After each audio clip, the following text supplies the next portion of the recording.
हमारे साथ आज हमारे स्टूडियो में मौजूद हैं शैलेश जोगलेकर सर। वो बेहद ही खास हैं, कई क्षेत्रों से वो जुड़े हुए हैं, चाहे वो वैद्यकीय क्षेत्र हो, चाहे वो शिक्षा का क्षेत्र हो या कोई अन्य जो सामाजिक उपक्रम हो, उसमें भी सर की हिस्सेदारी बड़ी मजबूत है। अनुशासन और मैनेजमेंट जी और संगठन, इसकी शिक्षा तो बचपन से ही राष्ट्रीय स्वयंसेवक संघ में हमको मिली थी। इसलिए अनुशासन के प्रति लगाव के कारण, प्रेम के कारण जैसा समय आगे बढ़ता गया, वैसा भोसला मिट्टी स्कूल को नागपुर में लाने का हम लोगों ने निर्णय किया। ये पहले से हमको पता था कि ये अस्पताल कोई 5 या 10 साल के नहीं बनने वाला। इसकी अस्पताल एक इंस्टीट्यूशन खड़ी हो रही है और इंस्टीट्यूशन का लाइफ ये 100 साल का रहता है। ये जो बच्चों को कैंसर होता है, इसमें उनका पैसा काफी खर्चा होता है और गरीब लोगों के इसमें होता है कि अगर ये बच्चों का सही इलाज हो और अगर वो पूरा ट्रीटमेंट प्रॉपरली कंप्लीट कर पाए तो उनकी जिंदगी में 50-60 साल ऐड होते हैं। So it's like giving a new life करके हम लोगों ने ये तय किया कि कोई भी पीडियाट्रिक पेशेंट से हम एक पैसा भी चार्ज नहीं करते।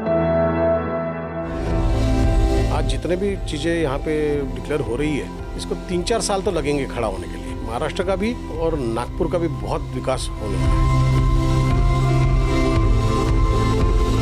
एक 52 एकड़ का लैंड महाराष्ट्र शासन ने हमको दिया है, उसके ऊपर में यूनिवर्सिटी खड़ी है।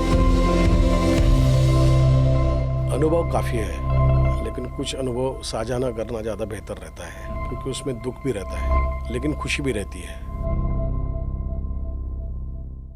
नमस्कार, स्वागत है आपका। यूसीएन पॉडकास्ट देख रहे हैं। यूसीएन पॉडकास्ट के माध्यम से हम अलग अलग शख्सियतों से, अलग अलग हस्तियों से हमारे दर्शकों को रूबरू कराते हैं, उनके कामों से रूबरू कराते हैं। आज हमारे स्टूडियो में जो ख़ास मेहमान हमारे बीच बातचीत करने के लिए मौजूद हैं, वो बेहद ही खास हैं। कई क्षेत्रों से वो जुड़े हुए हैं, चाहे वो वैद्यकीय क्षेत्र हो, चाहे वो शिक्षा का क्षेत्र हो या कोई अन्य जो सामाजिक उपक्रम हो, उसमें भी सर की हिस्सेदारी बड़ी मजबूत है और एक बहुत ही रिनाउंड नाम नागपुर शहर का, जिन्हें हम मानते हैं और अपने कामों के माध्यम से कई तरह के लोगों की वो एक तरीके से सेवा कर रहे हैं। लेकिन सर की सबसे ख़ास बात ये है कि आमतौर पर विकास की चकाचौंध में लोग शहरों के ज़्यादा नज़दीक आते हैं, लेकिन सर ऐसे हैं जिन्होंने शहर से दूरी बना के गाँव की तरफ जाने का थोड़ा सा निश्चय किया है और बीते कई वर्षों से वो शहर की भीड़भाड़ से निकलकर गांव की तरफ में गए हैं और वहां रह रहे हैं और खेतीबाड़ी भी करते हैं। ये भी एक एस्पेक्ट है। हमारे साथ आज हमारे स्टूडियो में मौजूद हैं शैलेश जोगलेकर सर। सर, आपका बहुत बहुत स्वागत है। हम एनसीआई की बात करेंगे, भोसला मिलिट्री स्कूल की बात करेंगे या अब जो डिफेंस यूनिवर्सिटी आप बनाने का एक आपने इनिशिएटिव लिया है, उस पर भी हम बातचीत करेंगे और विस्तार से आपके बारे में हमारे दर्शकों को बताएंगे। पर शुरुआत में इसी बात से करना चाहता हूं कि ये बात बड़ी आकर्षित करती है कि लोग शहरों में आना चाहते हैं। आप शहर के एक संभ्रांत इलाके में रहते थे, वहाँ रहने की हर किसी की इच्छा होती है, वो छोड़कर आप गाँव की तरफ गए हैं। इसके पीछे की क्या सोच थी आपकी? नहीं, ऐसी कोई विशेष सोच वगैरह नहीं थी। मुझे अच्छा लगता है ग्रामीण क्षेत्र में रहना, खेत में रहना, इसलिए मैंने काफ़ी साल पहले एक अपना छोटा सा ज़मीन खरीदी थी, शहर से नज़दीक भी थी, तो इसलिए मैंने सोचा कि हम लोग वहीं चले जाएंगे क्योंकि शहर में जो भीड़भाड़ और सब जो गड़बड़ चलती रहती है, उससे थोड़ा सा दूर रहने का मेरा मन पहले से ही था। तो मैंने वो जैसा सोचा था वैसा अपना एक मकान बना लिया। तो ये भी कहा जाता है कि आप खेती भी करते हैं, वहाँ पर खेती भी है और खेती के बीच में आपने घर बनाया है। आजकल लोग ऐसा होता है कि छुट्टियाँ मनाने के लिए, अपने स्ट्रेस को कम करने के लिए गांव की तरफ जाते हैं, फार्म हाउस में जाते हैं। आप तो आपने रहने का स्थान ही एक तरीके से गाँव को बना लिया। अब वो जगह ऐसी है, 4-5 एकड़ की जगह है, 5 एकड़ में तो मकान बनाना नहीं, मकान छोटा बनाया अपना, बाकी की जगह में खेती करता हूँ। एक सवाल मैं आपसे इस तरीके का पूछूंगा कि हम बातचीत को आगे बढ़ाएं। हमारे जो दर्शक हैं, हम एक कोशिश ये भी करते हैं कि हमारे साथ पॉडकास्ट में जो पर्सनैलिटी हमारे साथ में आए, उनसे हम बहुत हद तक हमारे दर्शकों को रूबरू करवाएं। तो शुरुआत हम कर रहे हैं और शुरुआत के क्रम में ही मैं ये जानना चाहता हूँ आपसे कि शैलेश जोगलेकर की शुरुआत किस तरीके से हुई, उसके बारे में आप बताइए, क्योंकि आपका जो थोड़ा सा बैकग्राउंड रहा है वो राष्ट्रीय स्वयंसेवक संघ से जुड़ा हुआ रहा है, आप संघ के स्वयंसेवक रहे हैं और संघ में जो एक तरीके से शिक्षा दीक्षा मिलती है समाज की सेवा करने की, अब आपने एक तरीके से अपने जीवन में ही उसको आत्मसंग कर लिया है और उसी के तरीके से आप चल रहे हैं आगे बढ़ के। तो अपने बारे में थोड़ा सा बताइए कि शैलेश जोगलेकर की शुरुआत किस तरीके से होती है, उन्हें किस तरीके से और किन किन लोगों ने, किन संस्थाओं ने उन्हें गढ़ने का काम किया। अपने स्वयं के बारे में बात करना वैसे थोड़ा सा हिचकिचाने वाली बात हो जाती है, हाँ, पर मोटे मोटे तौर पर जो आप बता, ऐसा है कि मेरा पूरा परिवार राष्ट्रीय स्वयंसेवक संघ से पहले से जुड़ा था, इसलिए बचपन से ही हम लोग संघ की शाखा में जाते थे। सभी प्रकार के जो संस्कार हमको जो मिले वो संघ में जाने से ही मिले। मेरा शिक्षण जो है वो 5वीं से 10वीं सीपेंट बेरर हाई स्कूल रविनगर में हुआ और मैंने कॉमर्स में मेरा ग्रेजुएशन हुआ जीएस कॉलेज ऑफ कॉमर्स से। उसके बाद में घर का जो हमारा पिताजी का मेरे जो बिज़नेस था, हम लोगों का इलेक्ट्रिकल कॉन्ट्रैक्टरशिप थी, उसमें मैंने बहुत जल्द उनको ज्वाइन किया। उम्र के 18वें साल में मैं ज्वाइन किया, लेकिन मन में तब से ये था कि मुझे सामाजिक कार्य ही करना है। इसलिए जैसे अपना राम मंदिर का जो आंदोलन 1989 में जो चालू हुआ, बड़ी महत्वपूर्ण भूमिका रही उसमें, हाँ, सीएम सर के साथ में आपकी। उसमें मैंने काफ़ी मेहनत किया था। बाद में मैं बजरंग दल का विदर्भ का भी प्रमुख था। लेकिन उसके बाद में हमारे संघ में हमारे ये थे, क्या कहते हैं हम लोग, हमारे मार्गदर्शक थे श्री विलास जी फडणवीस। फिर उन्होंने मुझे कहा कि नहीं, तू ये भोसला में तुझे ये मिलिट्री और इसमें ज़्यादा इंटरेस्ट है, तो ये जो भोसला मिलिट्री स्कूल है इसको हमको नागपुर में लाना है, तो आपने ये प्रोजेक्ट को देखना है। और 1994 के बाद में मैं भोसला मिलिट्री की तरफ में आकर्षित हुआ और वो प्रोजेक्ट नागपुर में स्टार्ट करने के लिए उसमें काम करना चालू कर दिया। इंटरनेट में जो आपकी कुछ तस्वीरें मौजूद हैं उसमें आपकी एक मूंछ वाली भी तस्वीर मौजूद है, जिसमें जो सामान्य तौर पर सैनिक रखते हैं, अभी तो खैर बहुत नॉर्मल मूंछें हो गई, तो आकर्षण किस तरीके से था फौज का आपको? मेरे पिताजी वैसे मूंछ रखा करते थे जी, करके मैंने एक बार कोविड के समय में ऐसे कोशिश किया था जी, क्योंकि कोविड के समय बाहर आना जाना था नहीं जी, इसलिए मैंने घर में ऐसे किया था, तो किसी ने तस्वीर निकाल ली। जी। तो किस तरीके से भोसला मिलिट्री स्कूल से जुड़ाव रहा और उसके बाद में उसकी शुरुआत रही, और आप एक ऐसी संस्था को की जिम्मेदारी संभालेंगे, उसके साथ में एसोसिएट होंगे, तो हर किसी व्यक्ति की एक अपनी तरह की सोच रहती है, तो आपकी सोच किस तरीके से रही? क्योंकि सैनिक और सेना जहाँ आ जाती है वहाँ अनुशासन बहुत महत्वपूर्ण एक अंग हो जाता है, और भोसला मिलिट्री स्कूल में आसानी से आपको एडमिशन मिलती नहीं है, ये भी सच है। अनुशासन के बारे में आपने जैसा कहा कि अनुशासन और मैनेजमेंट जी और संगठन, इसकी शिक्षा तो बचपन से ही राष्ट्रीय स्वयंसेवक संघ में हमको मिली थी। इसलिए अनुशासन के प्रति लगाव के कारण, प्रेम के कारण, और भोसला मिलिट्री स्कूल का जो एक समर कैंप होता है वो कैंप मैंने किया था, तब मुझे वो समझने की चांस मिला एक, और मैंने वो भोसला मिलिट्री स्कूल का वहाँ का वर्किंग और ये पूरा समझा। और उसके बाद में जैसा समय आता है, आगे बढ़ता गया, समय के साथ जैसा चांस मिला वैसा भोसला मिलिट्री स्कूल को नागपुर में लाने का हम लोगों ने निर्णय किया, और एक बड़ी टीम अच्छी यहाँ खड़ी हुई। हमारे श्री कुमार काड़े जी हैं, जो अपने जयका मोटर्स के प्रबंधक है, उनके अध्यक्षता में हम लोगों ने एक टीम खड़ी की, और उस टीम ने नागपुर में भोसला मिलिट्री स्कूल की स्थापना 1996 में किया जी, और तब से आज 29 साल से सब चल रहा है जी। और अच्छा नाम हुआ है भोसला मिलिट्री स्कूल का। भोसला मिलिट्री स्कूल को पिछले वर्ष जो सैनिक शिक्षा मंडल जो है, सैनिक शिक्षा बोर्ड दिल्ली, उन्होंने भी एक सैनिक स्कूल मान्यता प्राप्त हुई है हमको। तो भोसला मिलिट्री स्कूल के साथ साथ में हमारे यहाँ पे अभी भोसला सैनिक स्कूल भी नागपुर में चालू है। जी, तो किस तरीके की पढ़ाई वहाँ होती है? सामान्य स्कूलों की जैसी होती है या कोई वहाँ आने वाला जो छात्र है उसके मन में या दिमाग में देशभक्ति की भावना जागृत करने के साथ में एक तरीके से उसे एम उसका फिक्स किया जाता है कि आपको ज़्यादा अपने करियर ऑप्शन के तौर पर आपको सेना को ही चुनना है? देखिए, ऐसा है कि जितने भी बच्चे वहाँ आते हैं जी उनके जीवन में हम लोग डिसिप्लिन सबसे ज़्यादा महत्व है। तो डिसिप्लिन लाइफ वो बच्चे जी सके, डिसिप्लिन उनके जीवन के लिए एक अहम पार्ट बने, इसके लिए हम लोग कोशिश करते हैं। आप समझते हो कि नेशनल डिफेंस एकेडमी में जी संपूर्ण भारत से केवल 300 साढ़े 300 बच्चे हर सेमेस्टर में आते हैं और उसके लिए कम से कम 7 से 8 लाख बच्चे पूरे भारत से शिक्षा उसकी एग्ज़ाम देते हैं। जी तो कितने कम परसेंट वहाँ पे लोग सिलेक्ट होते हैं? तो इसका मतलब डिसिप्लिन वाली शिक्षा देना नहीं, ऐसा तो नहीं है। जी इसलिए हम लोग ऐसा ही कहते हैं, building leaders for all walks of life, यानी जहाँ भी बच्चा जाए वो सर्वोत्तम करके वहाँ पे अपना नाम रोशन करे।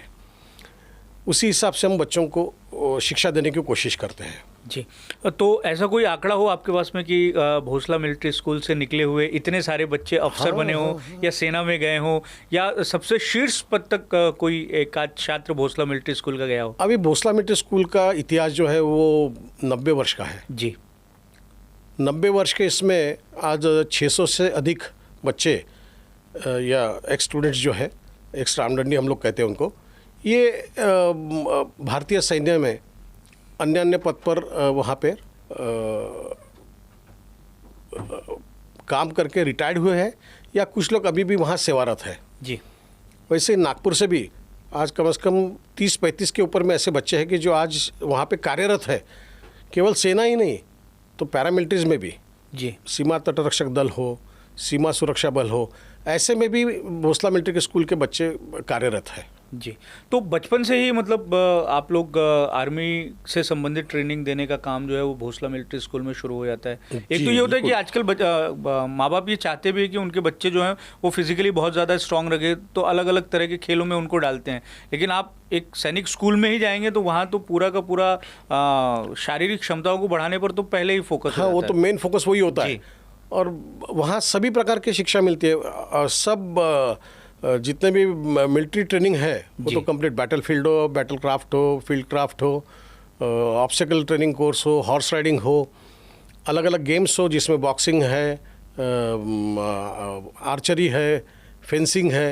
ये सभी बच्चे जो है, ये जो खेल जनरली बाहर कहीं नहीं होते, ये हमारे यहाँ पे भोसला मिलिट्री स्कूल में हम लोग सिखाते हैं और उसके लिए स्पेशल ट्रेनर्स हम लोगों ने रखे हैं। जी, और अगर जिस बच्चे का एडमिशन नहीं हुआ मान लीजिए और उसको फिर से अगर भोसला मिलिट्री स्कूल से एसोसिएट होना है तो आप लोग एक समर कोर्स करते हैं। समर कोर्स में क्या क्या रहता है? हाँ, समर कोर्स ऐसा है कि जो बच्चे हमारे स्कूल में नहीं पढ़ते लेकिन उनको भी वो एक जीवन कुछ दिन जीने का अनुभव चाहिए रहता है, तो ऐसे बच्चों के लिए, छोटे बच्चों के लिए हम लोग पहले 15 दिन का करते थे लेकिन अभी 10 दिन का हमने एक कैप्सूल बनाया। 7 से 10 दिन का कैप्सूल रहता है और ऐसे 3 या 4 कैंप्स हम लोग समर में लेते हैं कि अपने उनके एग्ज़ाम्स ख़त्म होने के बाद में उनके समर वेकेशन में हम लोग उनको यहाँ एक्सपोजर देने की कोशिश करते हैं कि जितने भी अलग अलग है, जिसमें डिज़ास्टर मैनेजमेंट हो, मिलिट्री ट्रेनिंग हो, हॉर्स राइडिंग हो, देन कुछ आर्ट और क्राफ्ट्स हो,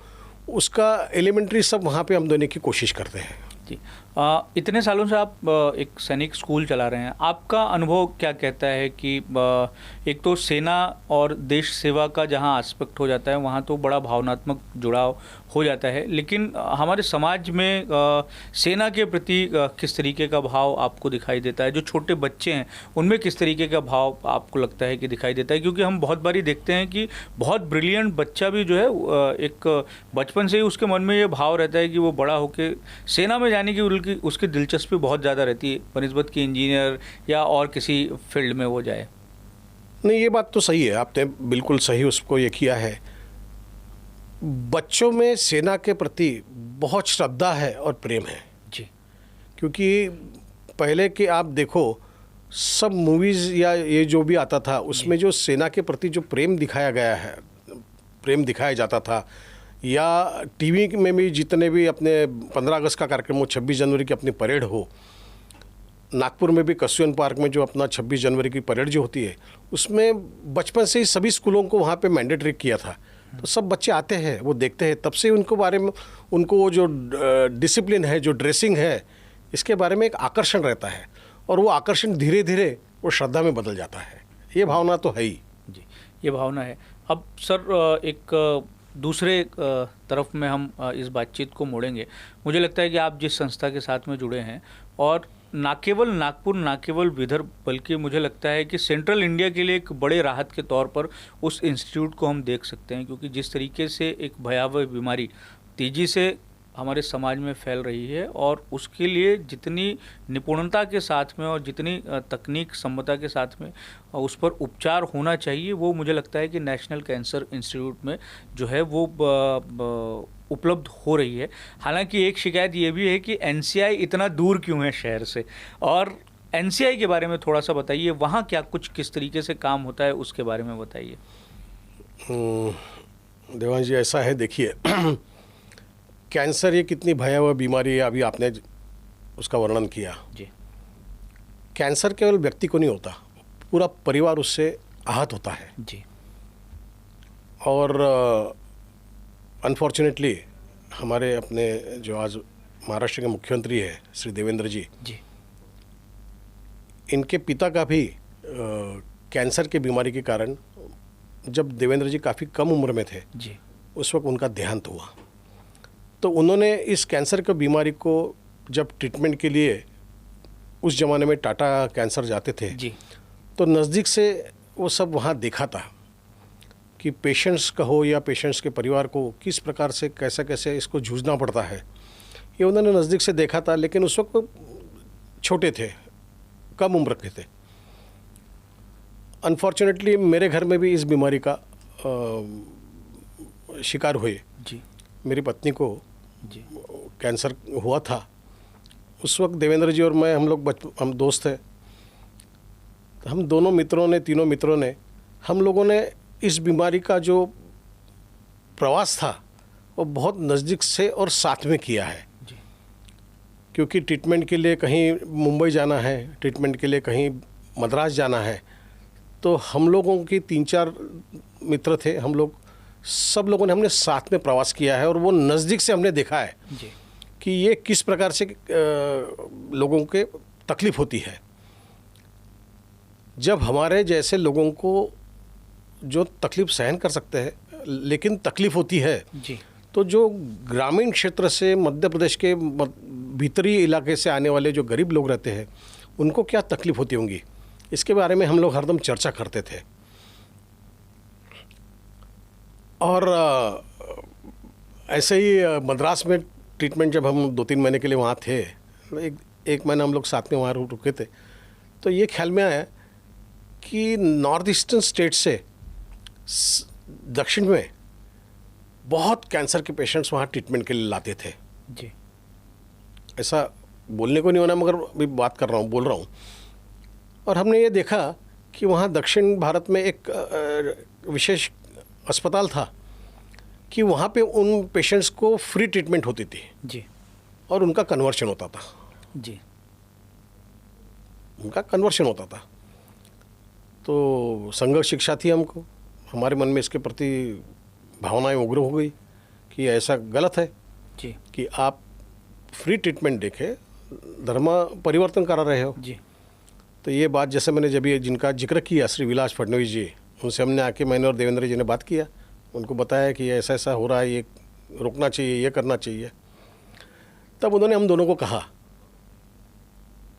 कि वो अपना जो कार्य कर रहे हैं उनका कार्य रोको मत, आप खुद का कार्य चालू करो और उनसे लंबी लाइन खींचो। जी, और ये बात हम दोनों के मन में बैठ गई और तब हम लोगों ने संकल्प किया कि हम लोगों ने ऐसा एक केंद्र, एक कॉम्प्रिहेंसिव कैंसर केंद्र सेंटर विदर्भ में, नागपुर में करना चाहिए, जिसका फ़ायदा संपूर्ण मध्य भारत के लोगों को हो। क्योंकि आज क्या होता था कि मध्य भारत में आप भोपाल से भी बोलो या सिवनी से बोलो या छिंदवाड़ा से बोलो, इधर रायपुर से पेशेंट को कहीं जाना पड़ता था तो मुंबई जाना पड़ता था या कलकत्ता जाना पड़ता था या दिल्ली जाना पड़ता था, उसके सिवा चारा नहीं था। तो इसलिए हम लोगों ने इसके ऊपर में, ये प्रोजेक्ट के ऊपर में 6-7 साल 8 साल हम लोगों ने काफ़ी विचार किया, उसको कैसे करना कैसे नहीं करना, क्योंकि कैंसर हॉस्पिटल बनाना कोई सरल बात नहीं है जी। मैन पावर खड़ी करना, मैन पावर कहाँ से लाएंगे। तो मेरे पत्नी के बीमारी के वक्त उसको डॉक्टर आनंद पाठक जी, अपने मध्य भारत के सबसे बड़े कैंसर तज्ञ हैं, उन्होंने भी नए उस वक्त 1.5 वर्ष 2 वर्ष पहले अपना यहाँ पे करियर स्टार्ट किया था।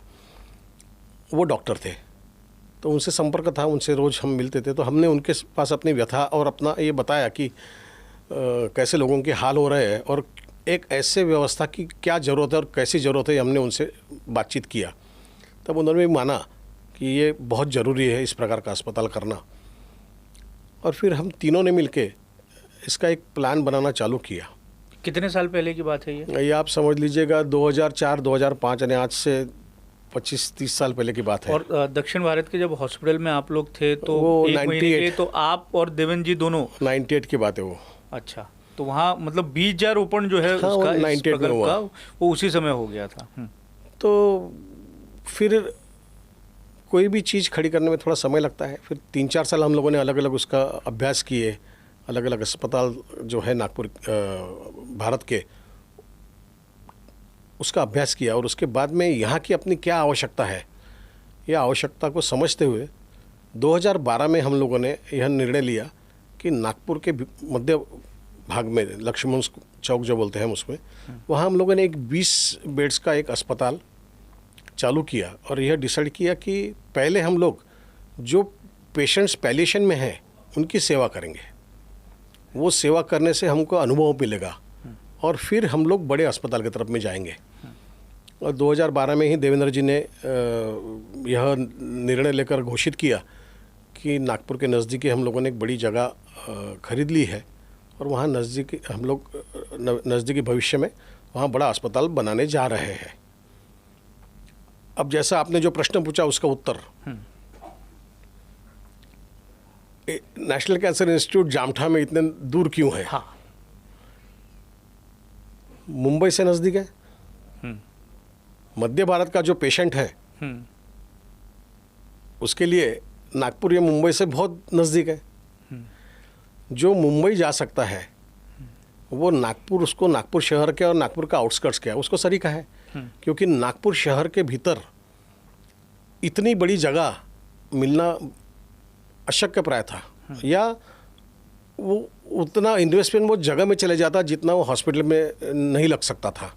इसलिए हम लोगों ने ये डिसाइड किया कि बाहर में जगह लेने का, जगह उस वक्त वो ज़माने में सस्ती मिलती थी, सस्ती जगह मिली तो वो जो पैसा था हम लोगों ने उसमें इक्विपमेंट्स और इसमें इन्वेस्ट किया। नहीं तो शहर में करते तो जगह में, आपको तो पता है नागपुर शहर की कीमतें कैसी है, उसमें वो इन्वेस्ट होता था। इसलिए, और इतनी बड़ी जगह नागपुर में 25 एकड़ 30 एकड़ मिलना वो ज़माने में पॉसिबल नहीं था। इसलिए हम लोगों ने फ्यूचर का सोच के ये निर्णय लिया और वहाँ पे हमने, क्योंकि ये अस्पताल जो बनने वाला है ये पहले से हमको पता था कि ये अस्पताल कोई 5 या 10 साल के नहीं बनने वाला। इसकी अस्पताल एक ये इंस्टीट्यूशन खड़ी हो रही है और इंस्टीट्यूशन का लाइफ ये 100 साल का रहता है। तो अगले 100 साल के प्लानिंग के हिसाब से हम लोगों ने इसको पूरा तैयार किया है। उसका डिज़ाइन भी बड़ा सुंदर लगता है। हाँ, वो अलग, एक प्रकार से अलग किया है वो। तो उसके पीछे की सोच क्या थी कि उसको इस तरीके की वास्तु देना? नहीं, उसका पीछे की सोच ऐसी कुछ नहीं। आर्किटेक्ट जो थे, it's a sort of wings, it's a new life, नई जिंदगी, ऐसे उसके पीछे की सोच थी। तो ये एक संस्थान जो है वो एक तो कैंसर जैसी बीमारी जो अपने आप में इतनी महंगी है, उसकी दवाइयाँ, उसका इक्विपमेंट, और जैसा आपने कहा कि कैंसर से सर्वाइव सिर्फ कैंसर ग्रस्त व्यक्ति नहीं करता, उसका पूरा परिवार करता है। और आज भी हम देखते हैं कि ये ट्रीटमेंट कितनी महंगी है। तो जाहिर सी बात है कि उसके इलाज के लिए जो संसाधन विकसित होंगे उसके लिए भी खूब सारा पैसा लगेगा। तो ये संस्थान जब खड़ा हो रहा था, या तो किस तरीके से ये खड़ा हुआ? इसमें समाज की मदद ली गई, अलग अलग दानदाताओं की मदद ली गई, अगर वो आप शेयर कर पाए, क्योंकि मुझे लगता है कि ये जो संस्थान बना हुआ है और जिस पे लोग इतना भरोसा कर रहे हैं, और एक उदाहरण तो ये भी है कि अब लोग मुंबई और बाकी जगहों पर नहीं जाना चाहते, उनका ज़्यादा ट्रस्ट एनसीआई में है। नहीं, आप जो कह रहे हैं बिल्कुल सही है कि लोगों का अभी विश्वास नेशनल कैंसर इंस्टीट्यूट की पूरी जो हमारी डॉक्टर्स की टीम है, वो डॉक्टर्स की टीम पर और हमारे सब संस्था के लोग जो है ट्रस्टीज़ है उनके ऊपर में आ गई है। एडवोकेट सुनील मनोहर जी ये हमारे संस्था के आज अध्यक्ष हैं जी। श्री अजय संचेती जी हमारे उपाध्यक्ष हैं। सचिव करके मैं जो जिम्मेवारी मेरी तरफ में है, अपना आनंद औरंगावतकर है, वो हमारे कोषाध्यक्ष हैं। और डॉक्टर आनंद पाठक जी, ये मेरे साथ ही फाउंडर मेडिकल डायरेक्टर है, पहले दिन से he is the medical director. तो एक विश्वास लोगों को आ गया है कि यहाँ पर किसी भी प्रकार का गलत काम नहीं होता, पेशेंट के साथ में किसी भी प्रकार का धोखा नहीं होता। और एक निर्णय जो हमारे मैनेजमेंट ने पूरा लिया हुआ है वो ये है कि कोई भी पेशेंट हो, गरीब से गरीब पेशेंट हो या अमीर से अमीर पेशेंट हो, हमारे यहाँ दवाई सबको सरीकी है। यानी अमीर पेशेंट को अलग दवा और गरीब पेशेंट को गलत दवा, अलग दवा, ये ऐसा हमारे यहाँ पे हम कोई डिस्क्रिमिनेशन करते नहीं। दवा में कहीं कोई कॉम्प्रोमाइज़ नहीं, दवा सबको सरीकी है। तो इसका इम्पैक्ट, उसका इफ़ेक्ट अच्छा दिखता है। एक सिस्टम जो लोग वहाँ जाते हैं इलाज के लिए, वो अनुभव भी ये बताते हैं कि वहाँ का सिस्टम बड़ा एक तरीके से कठिन है और बिल्कुल, लेकिन प्रॉपर एक तरीके से बना हुआ है कि आपको उसी हिसाब से चलना पड़ेगा। उसमें ऐसा नहीं है कि मतलब आप गए और किसी की सिफारिश लेके आए तो आपको वीआईपी ट्रीटमेंट मिलेगा या बाकी इस तरीके की चीज़ें नहीं होगी। इसको किस तरीके जैसा मैंने आपको बताया कि वहाँ हम सब लोगों को एक सरीका रखते हैं, पहले से ही अपॉइंटमेंट दी जाती है कि आपको इतने बजे आना है, इस दिन काम हो जाएगा, वो उस दिन हो जाएगा।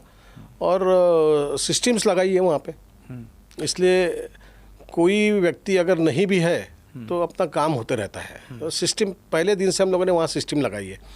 अब देवेंद्र जी 2014 में जब मुख्यमंत्री बने जी, तब तक तो अध्यक्ष संस्था के देवेंद्र जी थे, लेकिन 14 के बाद में मुख्यमंत्री बनने के बाद में उनको अपना पद त्याग करना पड़ा जी।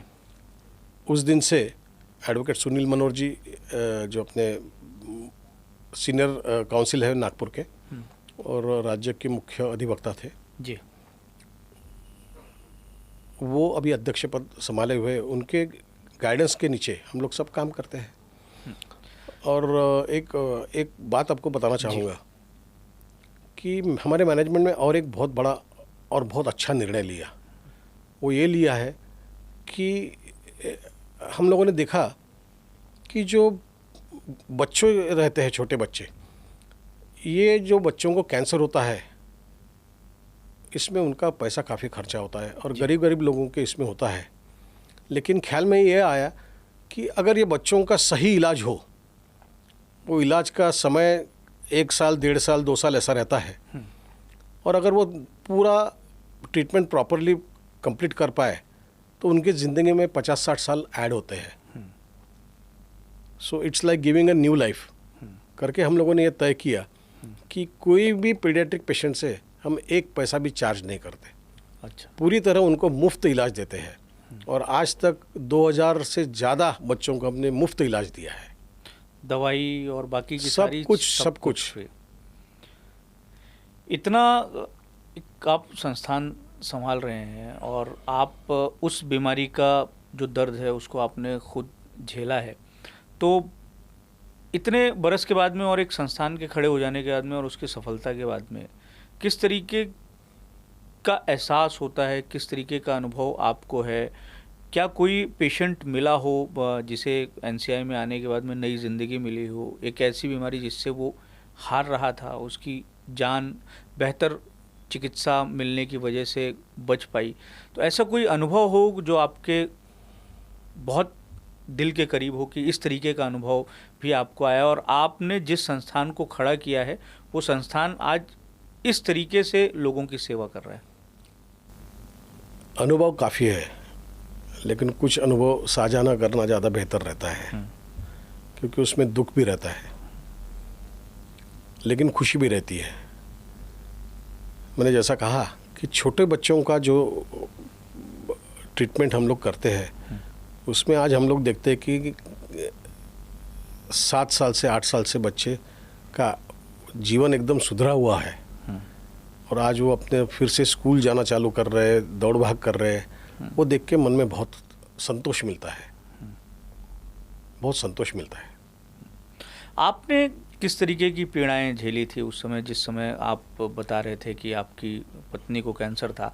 आपने कई जगहों पर सार्वजनिक तौर पर भी इस बात का जिक्र किया है और बताया है, कई लोग जानते हैं। और ये जो सारी चीज़ें, एक आपका दर्द और हमारे जो सीएम साहब हैं उनका दर्द, जब ये दर्द मिला तो उसके बाद में इस तरीके का संस्थान खड़ा हुआ और वो अभी सेवा कर रहा है, तो वो किस तरीके का दौर था, वो अगर आप साझा कर पाएँ। और मुझे लगता है कि ये महत्वपूर्ण इस लिहाज में होगा कि जो आज के दौर में उस अनुभव को साझा कर रहा होगा वो किस तरीके से अपने आप को स्ट्रॉन्ग रख सकता है, इसको लेकर भी अगर आप कोई बात बता पाएँ।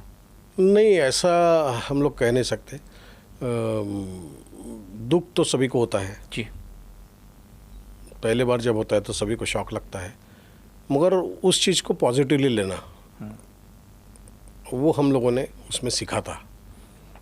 तो पॉजिटिविटी हम लोगों ने हरदम जीवन में रखी, इसीलिए हम लोग काम कर पाए।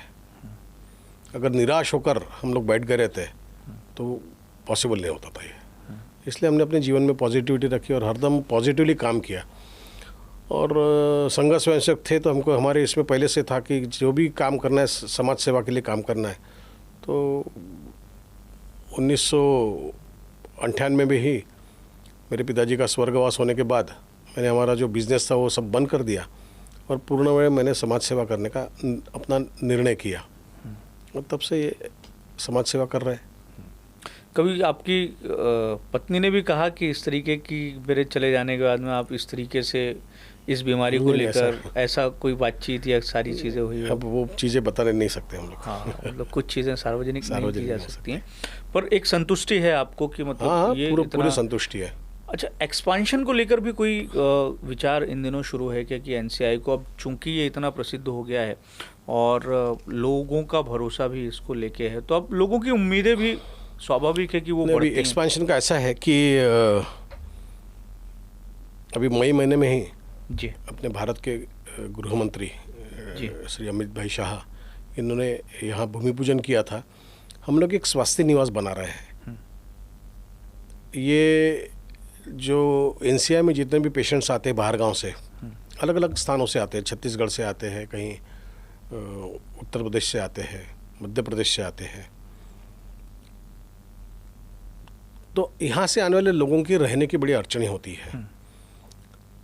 और इसमें ऐसा है कि जो रेडिएशन के लिए आते हैं उसमें हमारे यहाँ की जो क्लिनिकल टीम है, डॉक्टर पाठक है, इनका कहना है कि उनको अस्पताल में एडमिशन की ज़रूरत नहीं रहती। अगर एडमिशन अस्पताल में रहेंगे तो हॉस्पिटल एक्वायर्ड इन्फेक्शन भी उनको हो सकते हैं, इसलिए वो अपना रेडिएशन लेके बाहर रहने की उनकी व्यवस्था अपनी होनी चाहिए। इसलिए हम लोग वहाँ पे अभी एक 350-400 बेड का एक बड़ा स्वास्थ्य निवास, यानी यात्री निवास जिसको हम बोलते हैं, उसको स्वास्थ्य निवास हमने नाम दिया है। उसका काम अभी चालू होगा। बारिश के कारण थोड़ा सा अभी रुका हुआ है, लेकिन अभी ये काम चालू हो जाएगा तो 1.5 साल 2 साल में ये पूरा स्वास्थ्य निवास पूर्ण हो जाएगा।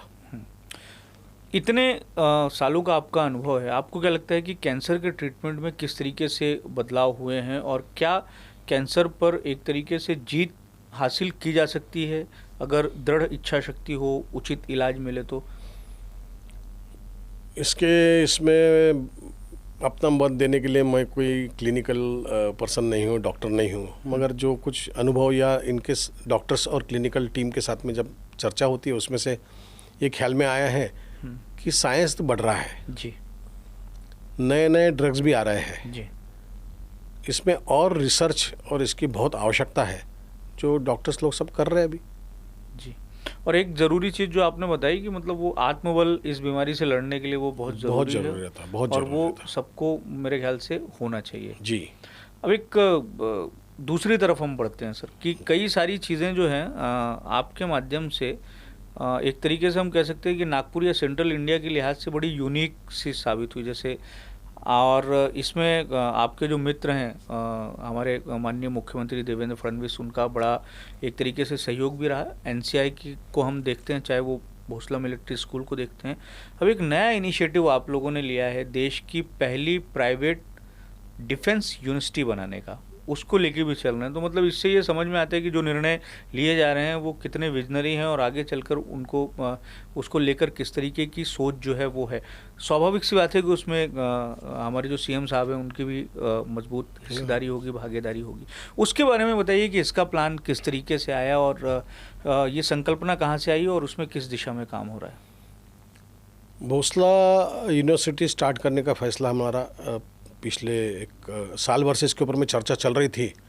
किस प्रकार से यूनिवर्सिटी का गठन होना चाहिए, उसमें किस प्रकार से कोर्सेस होने चाहिए, इसके ऊपर में विविध स्तर पर हमारी चर्चाएं चल रही थी। उसी के अंतर्गत मई महीने में हम लोगों ने दिल्ली में अपने भारत के जितने भी एकेडमिशियंस हैं, टॉप एकेडमिशियंस, इन सब लोगों को इकट्ठा किया था और उनसे चर्चा की थी कि आने वाला जो समय है इस काल में किस प्रकार के यूनिवर्सिटी तो करना है, यूनिवर्सिटी में किस प्रकार के कोर्सेस और उसका लक्ष्य क्या होना चाहिए। तो उस वक्त 14-15 ऐसे जो टॉप एकेडमिशियंस हैं उसमें अलग अलग सब थे टॉप लोग।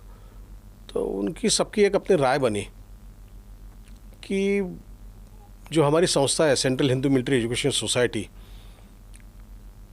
इसका अपना एक इतिहास है। 1935 में डॉक्टर बालकृष्ण शिवराम जी मुंजे, इन्होंने इसकी स्थापना की थी और 1937 में भोसला मिलिट्री स्कूल स्टार्ट की। आज उसकी अपनी एक 90 वर्ष की परंपरा है, तो जिसको हम लीगेसी कहते हैं। तो अपने 90 वर्ष की लीगेसी को कायम रखते हुए CHME सोसाइटी ने डिफेंस में ही यूनिवर्सिटी का स्थापन करना चाहिए, ऐसे सब लोगों का एक मत वहाँ पे व्यक्त सबने किया।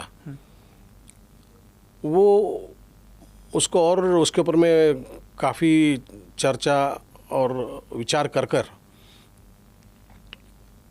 यह हम लोगों ने डिसाइड किया कि अगर हमको डिफेंस में यूनिवर्सिटी करना है तो भारत की अगले 30-35 साल की आवश्यकताएं क्या रहने वाली है, इसके ऊपर में सबके साथ में चर्चा होना आवश्यक है।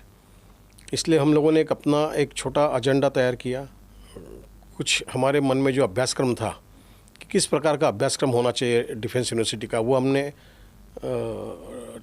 एक टेंटेटिव उसका प्लान किया और अपने भारत के जो वरिष्ठ रिटायर्ड जो सैनिक अधिकारी है वो और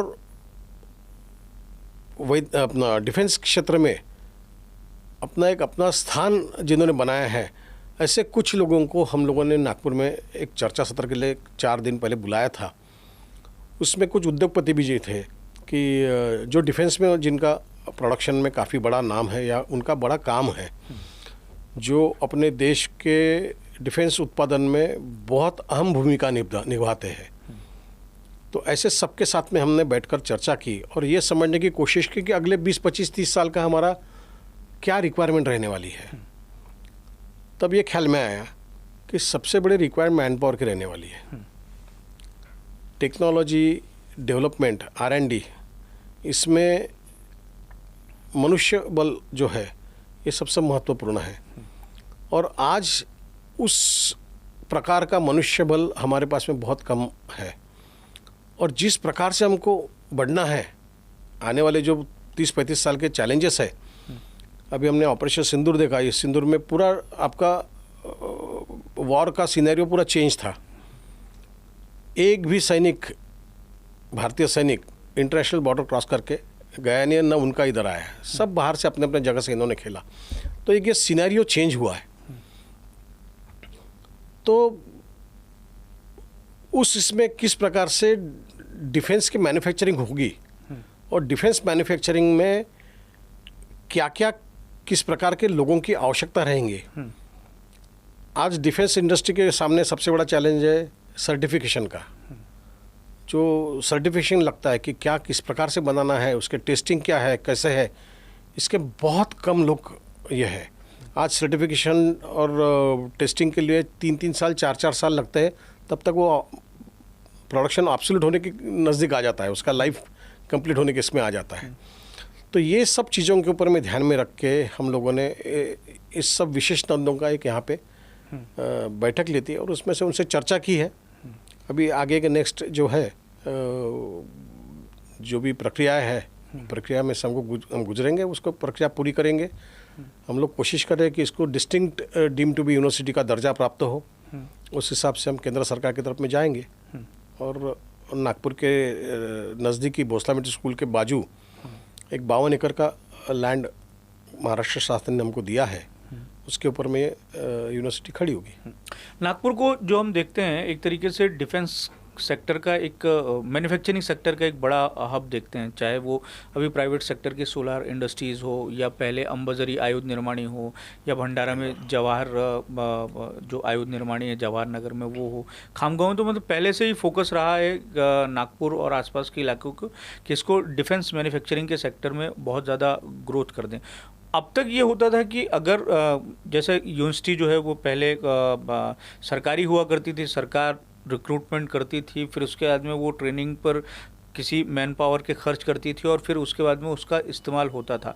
अब ये सिस्टम हो जाएगा कि आपकी यूनिवर्सिटी है, वहाँ पे स्टूडेंट्स आएंगे, उसका एडमिशन का आप जो भी उसका प्रक्रिया रखें, उसके बाद में उसको पढ़ाई के साथ साथ में एक तरीके से पूरी ट्रेनिंग मिल जाएगी। तो किसी सेक्टर को अपने यहाँ रिक्रूट करने के बाद में ट्रेनिंग देने की का जो समय है वो यूनिवर्सिटी उस गैप को पहले ही भर देगी। जी, वही कोशिश है हमारी, क्योंकि आने वाला समय जो है ये अपने आत्मनिर्भर भारत जो हम लोग कहते हैं इन डिफेंस प्रोडक्शन, उसके तरफ में सबसे ज़्यादा लक्ष्य रहने वाला है और उसके ऊपर में अभी से डिफेंस प्रोडक्शन कंपनियों ने भी काम करना चालू किया है। तो किस किस तरीके के कोर्स रहेंगे, उसका कुछ ब्लूप्रिंट बना हो या अभी वो बहुत फाइनल स्टेज अभी चल रहा है, अभी तो शुरुआती इट इज़ इनिशियल स्टेजेस में है, इसी इनिशियल स्टेज में है, लेकिन आने वाले समय में हम ये देखेंगे कि देश की पहली प्राइवेट सेक्टर की डिफेंस यूनिवर्सिटी जो है वो हमारे नागपुर में होगी। चलिए सर, अब हम आगे बढ़ते हैं। ये जो सारे काम आप कर रहे हैं, इन सब कामों को करने के पीछे एक जो मजबूत शक्ति है वो दिखाई देती है हमें देवेंद्र फडणवीस के रूप में, जो हमारे मुख्यमंत्री हैं। शपथ ग्रहण जब उनका दूसरी बार हुआ, नागपुर और विदर्भ के लोग जो थे वो जो पहला उनका कार्यकाल देखा, फिर उसके बाद का जो चीज़ें रही और उसको लेके विदर्भ के लोगों में एक तरीके की स्वाभाविक से नाराज़गी थी कि किस तरीके से सारी राजनीतिक स्थितियां परिस्थितियां हुई। और उसके बाद में फिर जब देवेंद्र फडणवीस का कमबैक हुआ और उसके बाद में जो ऐतिहासिक शपथ ग्रहण समारोह आज़ाद मैदान में हुआ, वहाँ हम भी मौजूद थे, आप भी मौजूद थे और वो सारा दृश्य भी हमने देखा। तो एक मजबूत कड़ी के तौर पर वो इन सारे कामों के पीछे खड़े हुए हैं। देवेंद्र फडणवीस की पर्सनैलिटी को आप किस तरीके से रेखांकित करेंगे? तो आपके दोस्त भी हैं तो आप बहुत ज़्यादा अच्छे से बता पाएंगे। बहुत डिफ़िकल्ट है फिर भी अगर आप समझा पाएँ।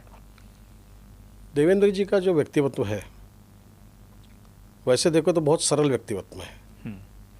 कोई भी उनके पास में कभी भी जाओ, कभी भी मिलो, कभी भी मिलते हैं। आप लोगों को भी अनुभव होगा, रात को 1 बजे भी आप उनको मैसेज करेंगे तो आपको मैसेज का जवाब आपको मिल जाता है।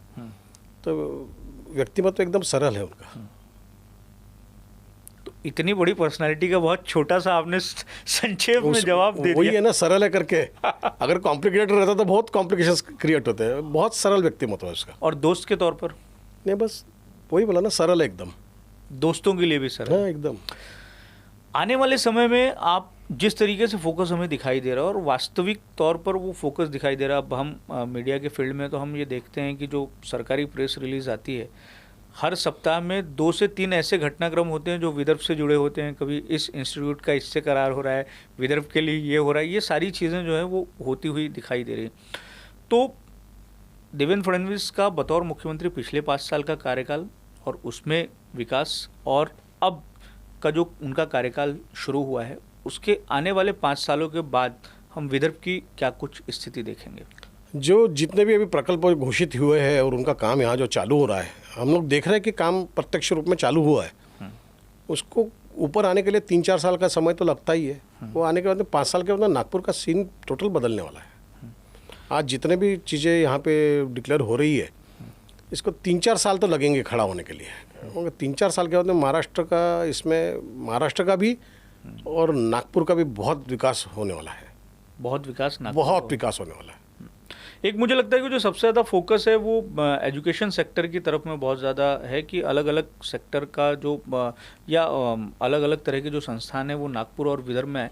आप ऑफ द रिकॉर्ड चर्चा में एक बड़ी दिलचस्प बात बता रहे थे कि कई विश्व के ऐसे देश हैं जिनकी इकोनॉमी जो है वो सिर्फ स्टूडेंट्स के भरोसे चल रही है, तो उस इकोनॉमी को ब्रेक करके अपने यहाँ अपनी इकोनॉमी को हम किस तरीके से बूस्ट कर सकते हैं एजुकेशन के तौर पर, और नई नई चीज़ें किस तरीके से हमारे छात्रों तक पहुंचा सकते हैं, इसको लेकर बहुत ज़्यादा फोकस दिखाई दे रहा है। तो इसको अगर थोड़ा सा आप एक्सप्लेन करके बताएं, वो इकोनॉमिक जो है मुझे लगता है कि हमारे दर्शकों को भी समझनी चाहिए। नहीं, ऐसा है, हम लोग देखते हैं कि हर वर्ष अमेरिका, ब्रिटेन, ये स्पेसिफिक ये दो देशों में भारत से कितने बच्चे पढ़ने के लिए जाते हैं जी। करीब करीब एक बच्चा हर साल कम से कम 30 से 35 लाख रुपए वहाँ पे खर्चा करता है। एजुकेशन फ़ीस, वहाँ का रहना, वहाँ का खाना, ये वो। उसके घर के लोग जाके वहाँ पे 2 साल के बाद में उसके ग्रेजुएशन के लिए जाते हैं, उसमें 2-4-5 लाख खर्चा होते हैं, ये है वो है। तो फिर जाके वहाँ टूरिज़्म होता है। तो ये सब अगर हमको कहीं ना कहीं ब्रेक करना है तो हम वो यूनिवर्सिटीज़ हम लोगों ने अपने यहाँ खड़ी करना, ये उसका काउंटर था, और ये वो देवेंद्र जी ने किया है। आज मुंबई में उन्होंने 25-30 यूनिवर्सिटीज़ को जगह देके वो यूनिवर्सिटीज़ यहाँ आते हैं, तो जो ये स्टूडेंट्स के साथ में जो पैसा जो बाहर जा रहा था, वो हमारा पैसा हमारे ही यहीं पे वो रहेगा, और बच्चों को उस प्रकार की शिक्षा भी मिलेगी। ये दोनों उन्होंने एक ही इसमें साध्य करने का कोशिश किया है। उसमें ऑफ कोर्स देवेंद्र जी के साथ साथ में केंद्रीय हमारे शिक्षा मंत्री है धर्मेंद्र प्रधान, उनका भी उसमें बहुत बड़ा हाथ है। उन्होंने अलाउ किया। अगर अलाउ नहीं करते तो, केंद्र अलाउ नहीं करता तो स्टेट क्या करती। तो आने वाले समय में बहुत सारी चीज़ें जो है वो हमें बदली हुई दिखाई देंगी, महाराष्ट्र के लिहाज से और विदर्भ के लिहाज से। जी। शैलेश जोगलेकर सर, आप हमारे स्टूडियो में आए, कई विषयों पर आपसे बातचीत हुई, और एक तरीके से एनसीआई पर तो हम आपसे बातचीत करना ही चाहते थे, क्योंकि आपको भी प्रत्यक्ष तौर पर जो लोग मिलते होंगे और एनसीआई के संबंध में जो अपनी भावनाएं व्यक्त करते होंगे, उससे आप भी परिचित हुए होंगे कि कितनी बड़ी राहत एनसीआई संस्था के तौर पर जो है हमारे सेंट्रल इंडिया को मिल रही है। आप हमारे स्टूडियो में आए, समय निकाल के आए और भरा पूरा समय दिया आपने। इतने आपकी व्यस्तताएं हैं, इतने आपके काम हैं, उन सब से निकल कर आपका बहुत बहुत शुक्रिया। बहुत बहुत धन्यवाद देवाशीष जी।